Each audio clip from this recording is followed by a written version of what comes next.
आज से 10 साल पहले तक किसी ने शायद ही सोचा होगा कि उनके बस एक क्लिक से लाखों का सामान घर बैठे मिल सकता है। लेकिन कभी इम्पॉसिबल लगने वाली सोच आज हमारी लाइफ का एक जरूरी हिस्सा बन बैठी है। आज हम 10 रुपए से लेकर लाखों रुपए तक के सामान को बस एक क्लिक से अपना बना सकते हैं। हमारे छोटे से स्मार्टफोन में इतनी ऐप्स हैं कि हमारा फोन ही एक बाजार हो गया है। और फोन को बाजार बनाने के पीछे शामिल है बड़ी बड़ी ई कॉमर्स कंपनीज, जिन्होंने कस्टमर्स का भरोसा जीतने के लिए क्या कुछ नहीं किया है। Cash on delivery, easy return और तुरंत रिफंड जैसी सुविधाओं ने ऑनलाइन शॉपिंग को न्यू नॉर्मल बना दिया है। इसीलिए आज की इस वीडियो में हम आपको यही बताएंगे कि कैसे ऑनलाइन मार्केट ने इंडिया की तस्वीर को बदल कर रख दिया है, और इस नए इंडिया में इसी ऑनलाइन मार्केट ने कौन सी ऐसी प्रॉब्लम्स खड़ी कर दी हैं जो इंडिया के लिए किसी भी लिहाज से ठीक नहीं है। देश में जियो की क्रांति के बाद से एक ऐसा बाजार खुला है जिसे सोच पाना लगभग इम्पॉसिबल था। सही मायनों में आज दुनिया एक ग्लोबल विलेज बनी गई है, क्योंकि आप एक ही क्लिक से अमेरिका के सामान को भी अपना बना सकते हैं। अभी तक दिल्ली और मुंबई जैसी मेट्रो सिटीज में ऑनलाइन शॉपिंग कोई बड़ी बात नहीं मानी जाती थी, लेकिन कोरोना के टाइम पर लगे लॉकडाउन ने लोगों की खरीदारी की आदतों और पैटर्न को बदल कर रख दिया है। बाजारों में भीड़ से बचने और सोशल डिस्टेंसिंग के लिए लोग अब ऑनलाइन सामान खरीदना ज्यादा पसंद करने लगे हैं। इसे अब आप ऐसे समझिए कि बैन एंड फ्लिपकार्ट ने हाउ इंडिया शॉप्स ऑनलाइन 2021 नाम की एक रिपोर्ट में बताया कि 2021 के शुरू के 2 महीने में नेशन वाइड लॉकडाउन होने के बावजूद ई रिटेल मार्केट में 25% की बढ़त हुई, और सेम टाइम में इंडिया का $810 बिलियन का रिटेल मार्केट 5% से कम हो गया।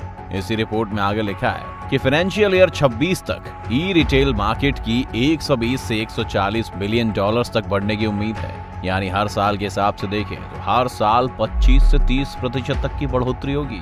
बड़ी बात यह है कि ई कॉमर्स ने हमारे छोटे व्यापारी और किराना स्टोर्स के मालिकों को भी कई नए मौके दिए हैं, और इसलिए अब छोटे व्यापारी भी अपने ग्राहकों को डिजिटल पेमेंट और होम डिलीवरी की सुविधाएं देने लगे हैं। ई कॉमर्स ने बड़े इंडियन कॉर्पोरेट ब्रांड्स के साथ साथ छोटे और लोकल ब्रांड्स को भी ई कॉमर्स से जोड़ दिया है, जिससे अब इनका सामान छोटे इलाकों से निकलकर भारत के कोने कोने तक पहुंचने लगा है। कुछ अरसों पहले ही अमेज़न ने छोटे व्यापारियों को डिजिटली एम्पावर बनाने के मकसद से $1 अरब के इन्वेस्टमेंट की घोषणा की थी।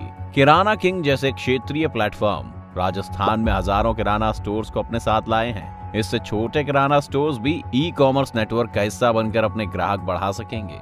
भारत में फर्स्ट टाइम यूजर्स यानी पहली बार ऑनलाइन खरीदारी करने वाले लोगों की संख्या जबरदस्त तरीके से बढ़ी है। ये कस्टमर खासकर किराना के सामान की खरीदारी ऑनलाइन करने लगे हैं। इसका मतलब ये हुआ कि ई कॉमर्स ने इंडिया की रिटेल इंडस्ट्री को बड़े मार्केट से जोड़ा, नए कस्टमर्स दिलाए, उनके कम्युनिकेशंस में सुधार किए और छोटे ब्रांड्स को ज्यादा लोगों तक पहुंचाने का काम भी पहले से ज्यादा आसान बना दिया। लेकिन ऑनलाइन शॉपिंग का एक दूसरा पहलू भी है जिस पर आपने शायद ही सोचा या सुना होगा। एक और जहां इन ऑनलाइन कंपनीज ने भारत के छोटे व्यापारियों और दुकानदारों को नए मौके दिए हैं, वहीं इसने नई परेशानियां भी लाकर खड़ी कर दी हैं। अब हमारे देश में जो छोटे छोटे व्यापारी हैं जो रोजमर्रा के सामान बेचते हैं, उन्हें वेबसाइट बनाने और उसको मेंटेन करने में पैसे लगाने पड़ते हैं। और इतना ही नहीं, इंफ्रास्ट्रक्चर का खर्चा, ऑनलाइन ऑर्डर को पूरा करने के लिए बड़े वेयरहाउस मेंटेन करने का खर्चा भी उठाना पड़ता है। जब से ऑनलाइन शॉपिंग का कॉन्सेप्ट शुरू हुआ है, तब से अपने आसपास की लोकल मार्केट के लोगों को एक बड़े कंपटीशन का सामना करना पड़ रहा है। आप खुद सोचिए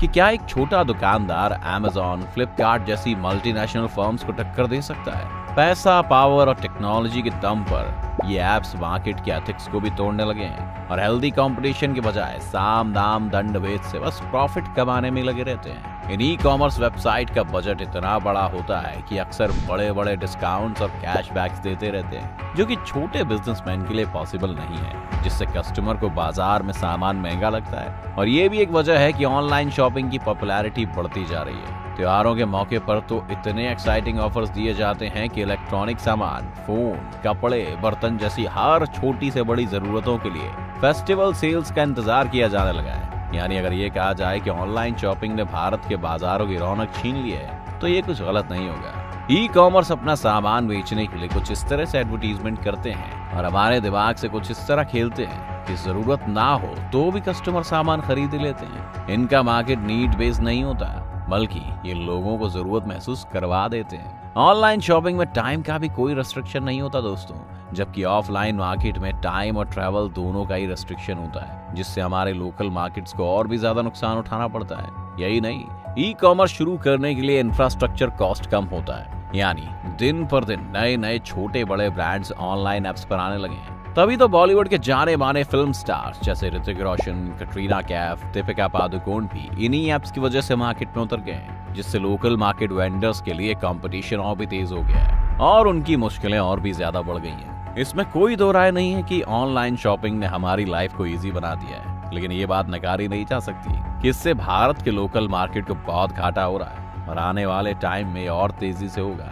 यूलर हम्स नाम के एक एक्सपर्ट बताते हैं कि जो नए ब्रांड ई कॉमर्स का फायदा उठा पा रहे हैं उनकी संख्या बहुत ज्यादा नहीं है और सभी रिटेल सेगमेंट्स में से इन नए व्यापारियों का मीडियन प्रॉफिट मार्जिन सबसे कम है। 2018 में ई कॉमर्स में जितनी भी नई कंपनीज लिस्टेड हुई थी उनमें से सिर्फ 3 कंपनीज का कैश फ्लो पॉजिटिव रहा। यानी ई कॉमर्स लोकल रिटेल्स को फायदे तो दे रहा है, लेकिन उसके लिए बहुत सारे रिटेल को भारी कीमत चुकानी पड़ रही है। एक बार मिनिस्टर पीयूष गोयल ने खुद इस बात को कहा था कि ई कॉमर्स मार्केट आज इतना खतरनाक शायद ना लगे और शायद सब लोगों को इस बात का भरोसा ना हो, लेकिन इन बड़ी कंपनीज का सीधा असर 100 मिलियन लोगों पर होगा जो स्मॉल लोकल रिटेल से जुड़े हैं। इसीलिए उन्होंने अमेज़न और फ्लिपकार्ट को निशाना बनाते हुए कहा था कि जब ये कंपनियां मिलियंस जॉब और सपोर्ट देने की बात करते हैं तो शायद इस बात को भूल जाते हैं कि उन्हीं की वजह से 1 मिलियन जॉब मिलती तो है, लेकिन 10 मिलियन जॉब चली भी जाती है। अगर ऑनलाइन शॉपिंग इसी रफ्तार से बढ़ती गई